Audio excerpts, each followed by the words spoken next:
Regional champs, Southern Miss. Head coach Scott Berry. Third baseman Danny Lynch, 3 for 4 tonight at the plate. Tyler Stewart, 1 1/3 innings pitched. Christopher Sargent, first base, 3 for 4 at the plate tonight. Tournament MVP, congratulations, Sarge.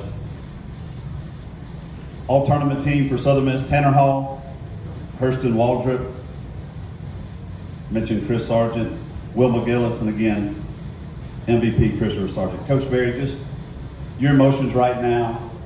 Talk about the fans. Just talk about the time on the field. Just your opening comments.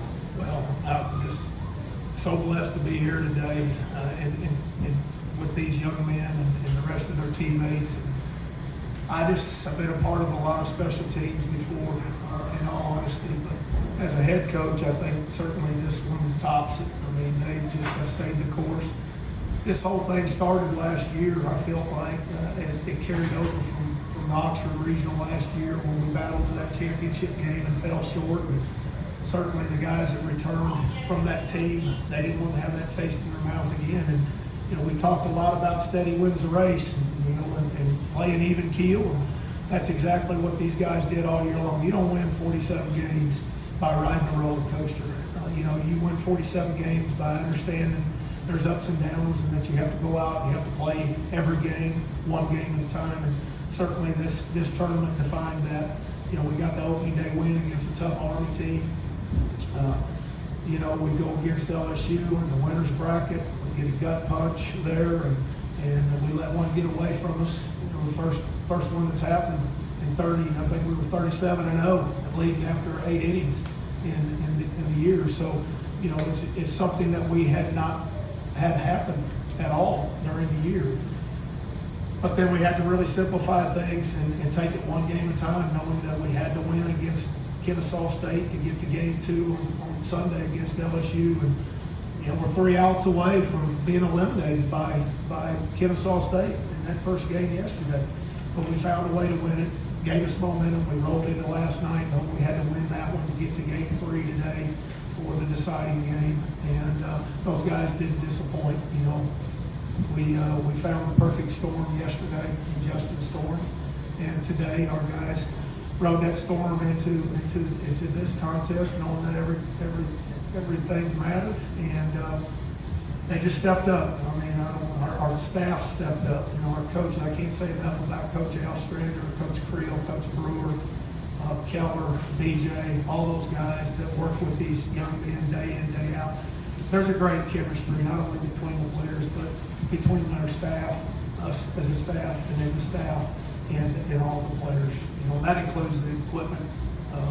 That includes our strength coach, our trainers, our managers, everybody. So the fans, what can you say? I mean, all kinds of records broke this year. Season ticket records broke. Single season attendance record broke. Certainly, this is one of the top attendance records in regional play this year. I would think we'd be in the top 5 across the country, in all honesty, with that. And the energy that our people brought and the passion that they've had all year long certainly showed up in this one. All right, questions from the audience. Coach, can you just conceptualize the fight in LSU every single game this weekend? They were never out until it was over. Can you just kind of articulate it for us? Well, understand we beat a very good club 2 out of 3 times here, and they did not go away, as you saw in every game. They are a class program led by Jay Johnson. I'm a big fan of his, just how he goes about his business. His players are professional, and how they go about it. It was a good. Honestly, I kind of look at us and them as a kind of a series when it came down to it. Not that the other 2 programs aren't very good programs and led well. It's just that we saw LSU more, and I could evaluate it and how the whole program is run. And certainly they're one of the tops, and I feel for them. I've been in that situation over there. I understand it. Sometimes things aren't fair, but you move on. But I do want to congratulate them on the great year that they had and what they were able to accomplish. Tyler, you've been back in the job because you worked that final 10th inning against LSU the other night, and then you came in today. Was that like, did you tell Coach that you wanted to have a rematch, or what? Do you come in with a chip on your shoulder? Just tell me about that mindset. Not really. I mean, it was the moment. I mean, we had an order of pitchers there. We just kept lining up. I mean, we went Tanner to start the game here, Chandler, and then Dalton, Harper, and then me. So nothing crazy. I mean, we've been doing this all year. Same thing over and over again. It just happened to be my turn to kind of get the ball there in that moment, and it felt great to redeem myself for sure. Coach, what do you think about hosting a super regional for the first time at Southern Miss, and it could be Ole Miss? It's special. You know, this is one thing that we've never been able to do. We can check that box now. We've only been a part of one regional or super regional, and that was in 09 in Florida down there. And certainly, that was an exciting time. I'm the only one that's been a part of that, you know, on our staff. So I know the feeling, and that's what I told the team. You know, you understand the feeling of this regional, but the feeling of winning a super regional and being able to go to Omaha is even more special. So, you know, we have to take the process one at a time, and certainly we were able to achieve this goal, and that was one of our goals, was to get in a regional. You know, I'm not going to say it was to host a regional. I don't think we ever get that specific, but to certainly get in a regional and win a regional so that we can move on. Sarge, you talked about after that Army win that you were hurt, that your back was giving you problems. And then, you kind of turned in, I don't have the numbers in front of me, but your best 5-game stretch of the season. Talk about the mindset injured and having that kind of week. Yes, sir. You know, just going to the games, you know, it was never easy. I was hurting a lot. You know, just coming early and getting the therapy I needed, you know, helped me out. But, you know, I think just helping, just knowing that no pressure really. Like, you know, I was hurt, and, you know, I know I needed to do things right. You know, I don't know. It's one of the things that I try to just let go and tell anybody off my team, and that's what I did. You know, Danny for one over there, he's the best teammate I could ever have, and you know, every day just push through. You know, he got me through it. The rest of the team just said keep pushing through, and that's what we did. Sergeant, when did you hurt your back? And also, has it changed your swing or anything like that in these last few games? I just honestly I wasn't able to get my full swing off. You know, it just shortened me up. You know, I got a problem sometimes getting too big, too long. You know, when my back's hurt, you gotta stay short. And at the end of the day, staying short is the best thing to do. And that's what I've been doing. For Sargent and Lynch, coming off the field last year, kind of like Coach was talking about, leaving a bad taste in your mouth, how much sweeter is to win this in front of your home crowd and to do it by beating LSU twice after what happened Saturday night and for Stewart?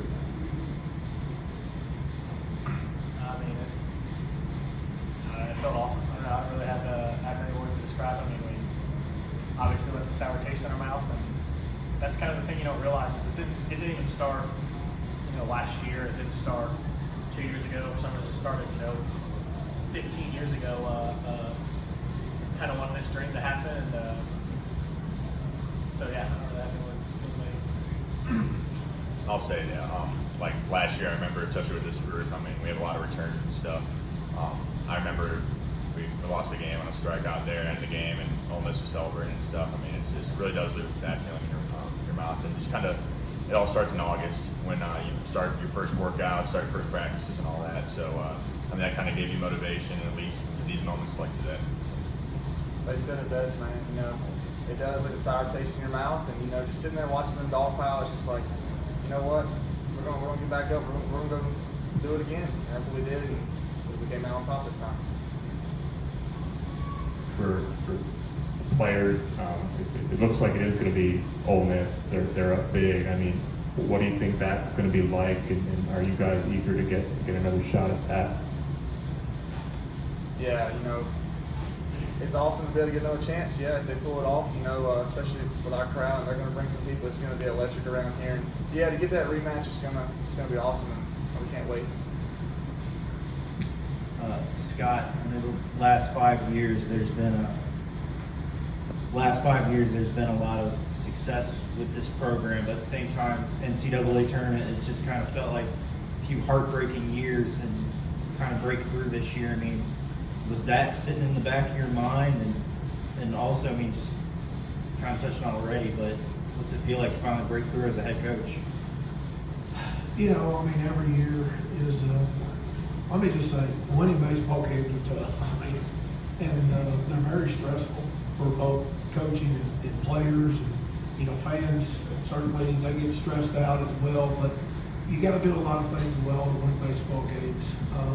You know, one thing that this team has been able to do this year is they haven't had help from anybody. You know, they've done it themselves. You know, we didn't have help winning a regular season conference title. We didn't have help trying to get into a regional. We didn't have help, you know, giving the committee a reason or making them wonder if we ought to have a host. We earned every bit of everything that we've done this whole year. You know, in years past, getting into regional and, you know, going 2-2 or like last year, I think we went 3-2, I think, in the Oxford regional, and falling short.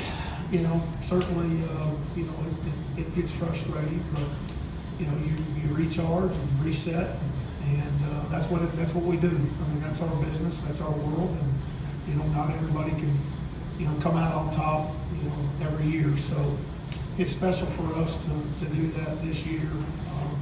You know, it's really special in the last year of Conference USA. I feel like that we go out not only on top as the regular season champions, but we also go out as the only team to win a regional this year and advance on. So, you know, I felt like when we ended Conference USA, we were on top. You know, there was a day when Rice was on top of everybody. We were all trying to catch Rice. But, you know, I really feel like over these past 5-6 years that everybody has been trying to catch us. And I say that because a lot of the coaches, you know, said that to us. So we take that as a huge compliment. You know, I'm so proud because I know Coach Palmer is so proud. You know, it's just really frustrating knowing that, you know, that he could be here enjoying this, because he really would enjoy this. And, you know, so, you know, for us to be able to get this done, and I know he's listening up there, but it's special in that as well.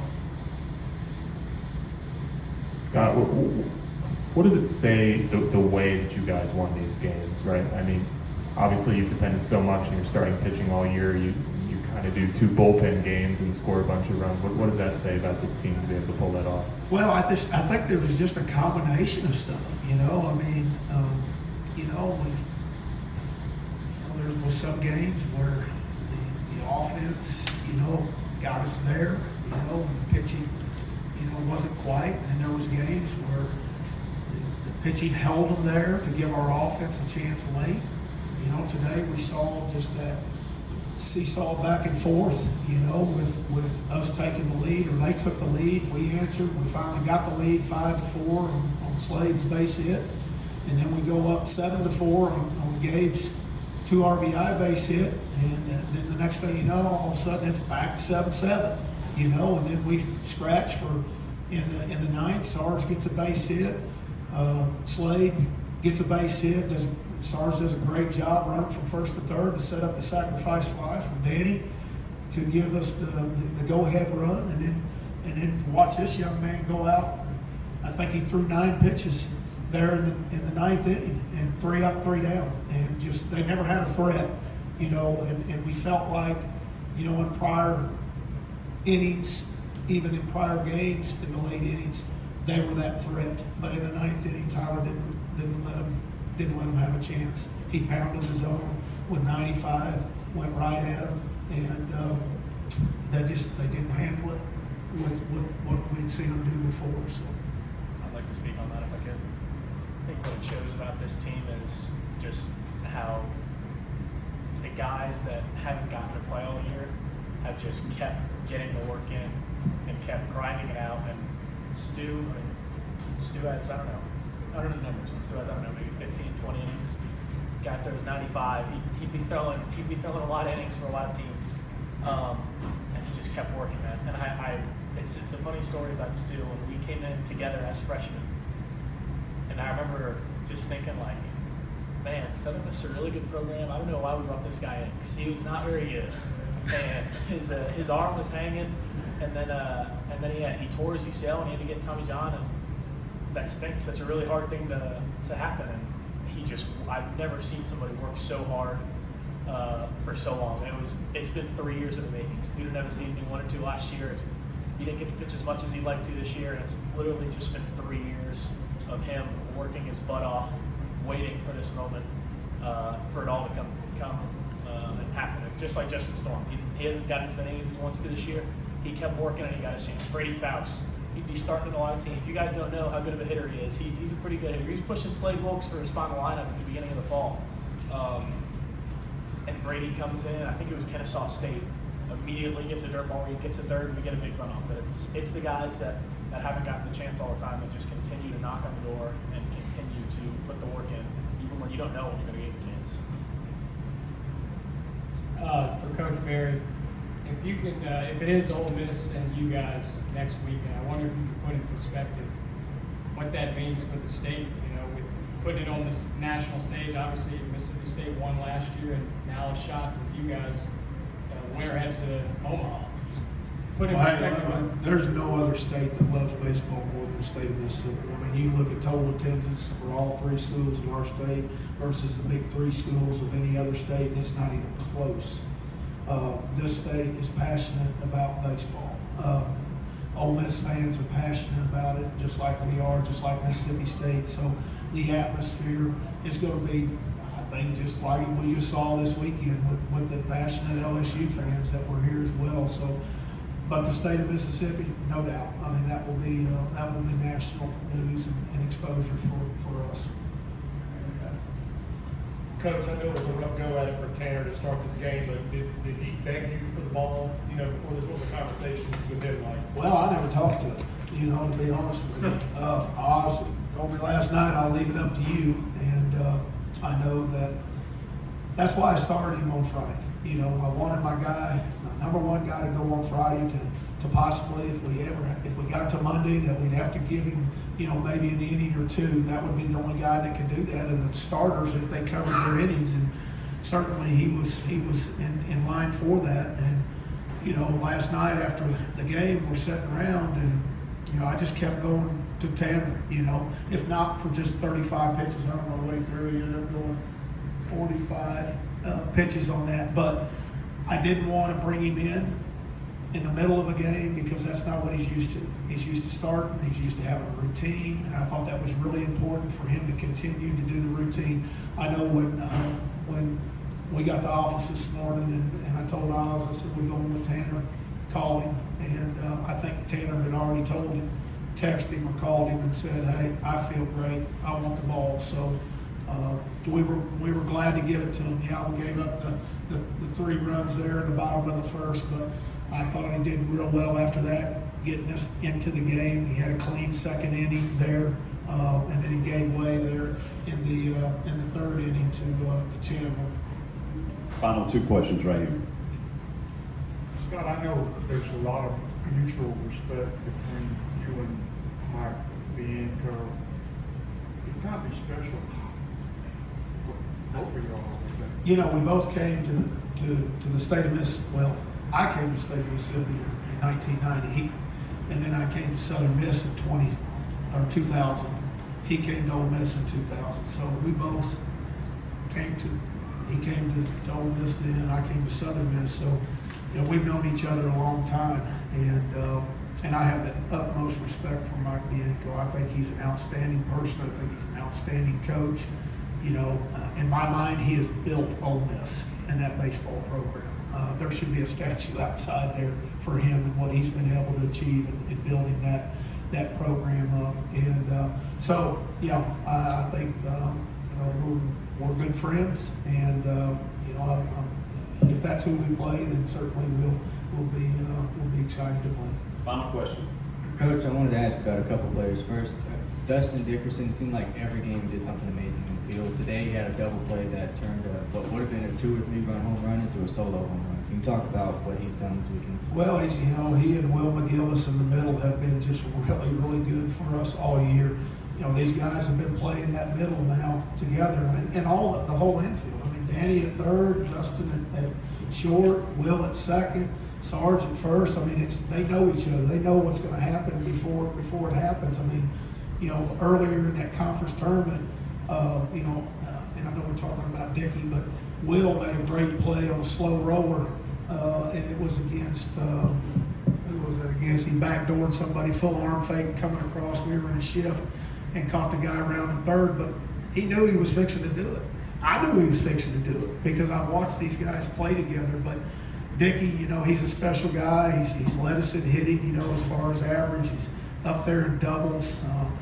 But I think the biggest thing is just what he brings. He's cocky, he loves to play the game, and that's who he is. And guys feed off from him. But he's surrounded by a lot of good guys, and obviously two of them here are on the infield with him, and Danny and Chris.